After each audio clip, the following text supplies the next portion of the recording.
The haunting of Blackthorn Asylum. Blackthorn Asylum had long been abandoned, standing as a decaying monument to a forgotten era. It loomed over the small town of Ravenswood, its darkened windows like the hollow eyes of a corpse. No one dared to venture inside, not even the bravest of souls.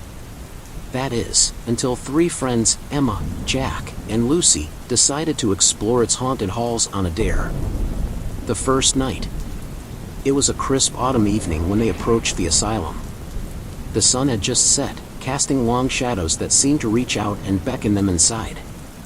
Armed with flashlights and a sense of bravado, they pushed open the rusted gate, its creak echoing ominously in the still air. "Are you sure about this?" Lucy asked, her voice trembling slightly.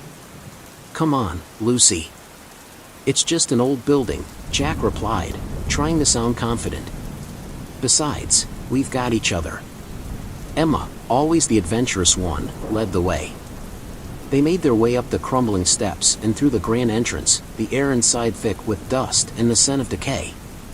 Their flashlights cast eerie shadows on the walls, and every creak of the floorboards sent shivers down their spines. The exploration begins.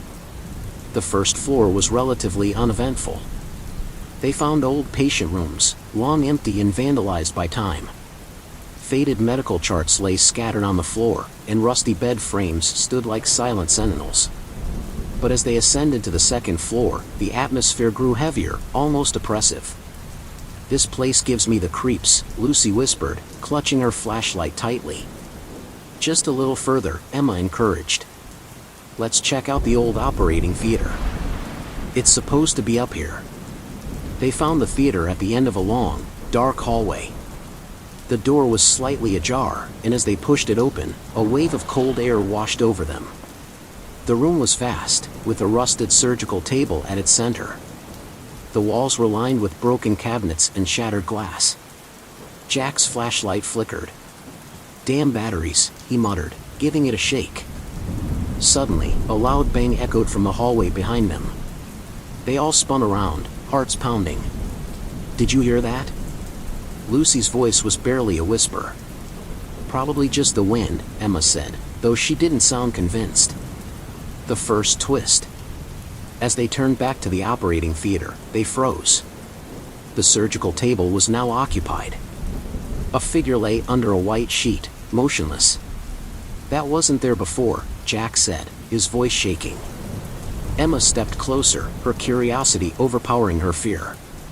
She reached out and pulled the sheet away, revealing a mannequin. Relief washed over them, followed quickly by nervous laughter. "Nice try, guys," Jack said, his voice tinged with sarcasm. Whoever put that there really knows how to set the mood. But their laughter died in their throats as the mannequin's head slowly turned to face them. Its eyes, once lifeless, now glowed with a malevolent red light. The room grew colder, and a low whispering sound filled the air. "We need to get out of here," Lucy said, backing away.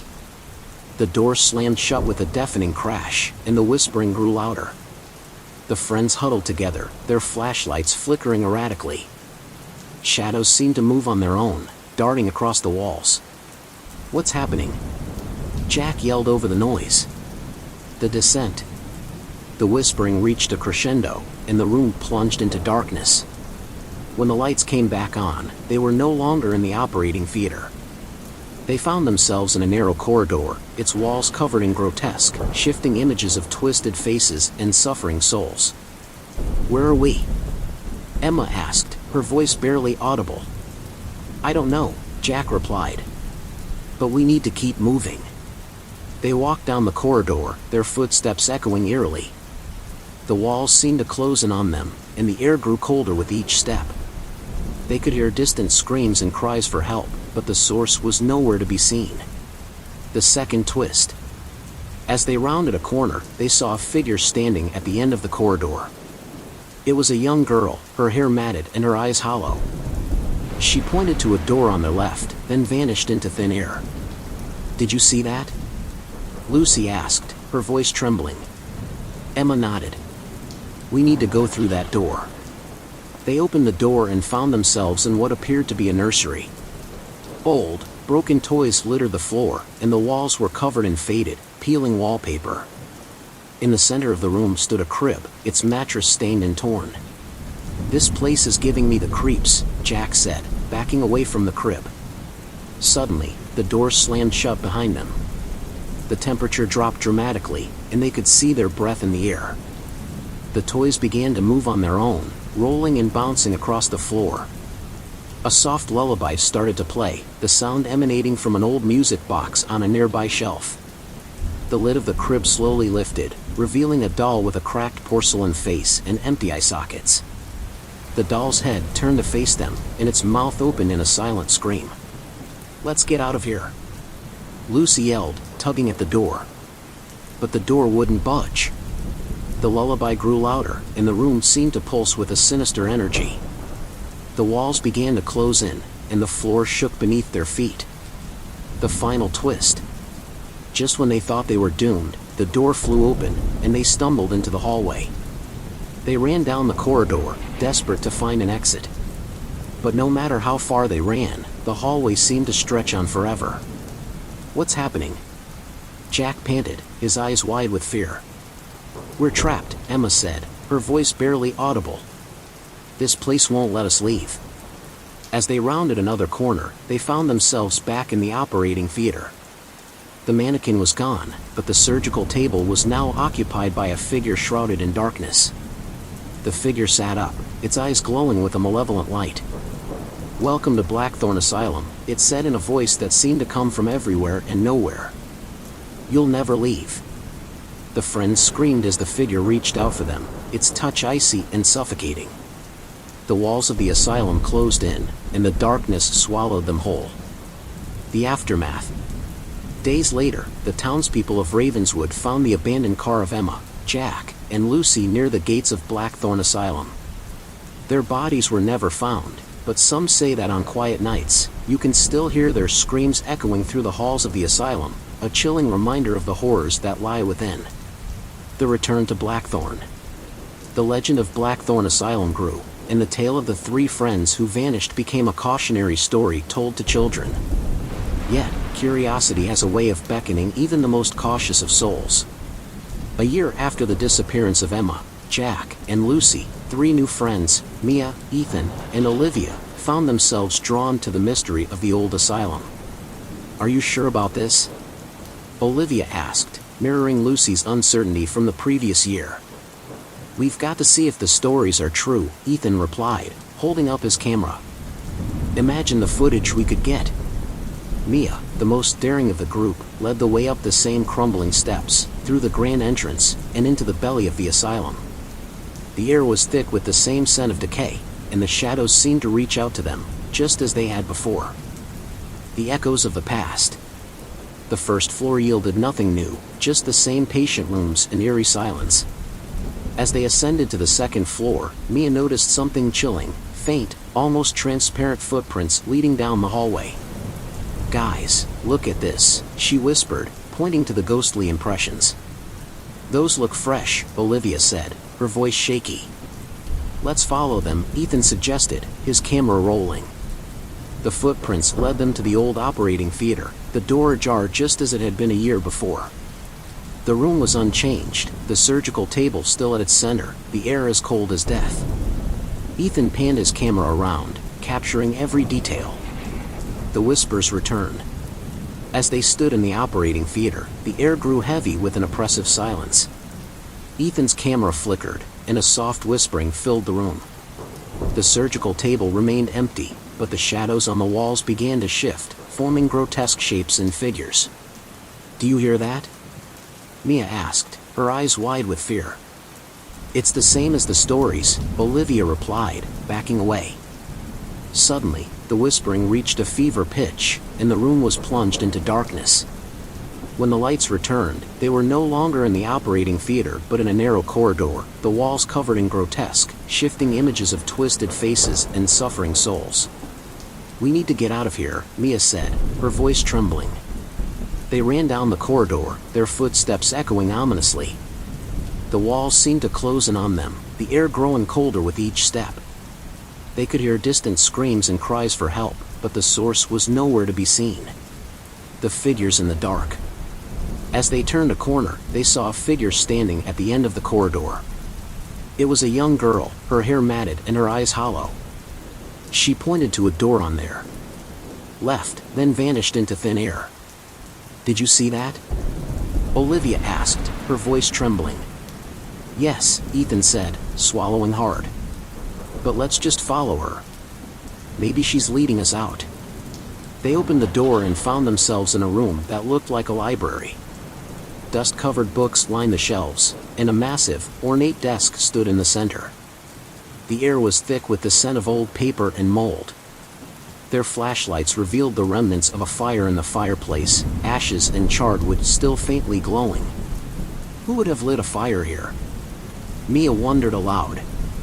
As they explored the room, Ethan noticed an old journal on the desk. He opened it, revealing pages filled with handwritten notes and sketches of disturbing creatures. One drawing depicted a dark figure with glowing eyes, much like the one they'd seen in the operating theater. "This journal belongs to Dr. Holloway," Ethan read. He was one of the lead doctors here. According to the notes, he was conducting experiments on the patients. Mia shuddered. "We need to leave. Now." The chase. Before they could make their way back to the door, a loud creak echoed through the room. They turned to see a dark figure standing in the doorway, its eyes glowing with a malevolent light. The temperature in the room dropped sharply, and the figure started moving toward them. "Run!" Mia screamed, and they bolted through a side door, not knowing where it led. They found themselves in another hallway, this one lined with doors leading to various rooms. As they ran, the sound of footsteps echoed behind them, growing closer with each second. They tried several doors, but all were locked. Finally, they found one that opened, and they rushed inside, slamming it shut behind them. They were in what appeared to be a doctor's office. An old desk, an examination table, and shelves lined with ancient medical instruments filled the room. They could hear the footsteps stopping right outside the door, followed by a scratching sound, as if something was trying to claw its way in. "Block the door!" Olivia yelled, and they pushed the desk against it. The scratching grew louder, accompanied by a low growl. They backed away from the door, looking around the room for another way out. "There's a vent." Ethan pointed to a vent near the ceiling. "We can crawl through it." The crawl space. They managed to pry the vent cover off and, one by one, crawled into the narrow duct. It was dark, cramped, and filled with dust. The sound of the scratching and growling grew fainter as they moved further away. "Where does this lead?" Olivia asked, her voice echoing through the duct. "I don't know," Ethan replied. "But it has to be better than staying in that room." After what felt like an eternity of crawling, they reached another vent. They pushed it open and dropped down into what looked like a storage room. Boxes and old medical supplies were piled high, and a single bare bulb flickered overhead. "We need to find a way out of here," Mia said, her voice urgent. As they made their way through the storage room, they heard faint whispers again. The air grew cold, and the shadows seemed to move on their own. Ethan's camera, still recording, captured the eerie phenomenon. "We're not alone," Olivia whispered, clutching Mia's arm. The final confrontation.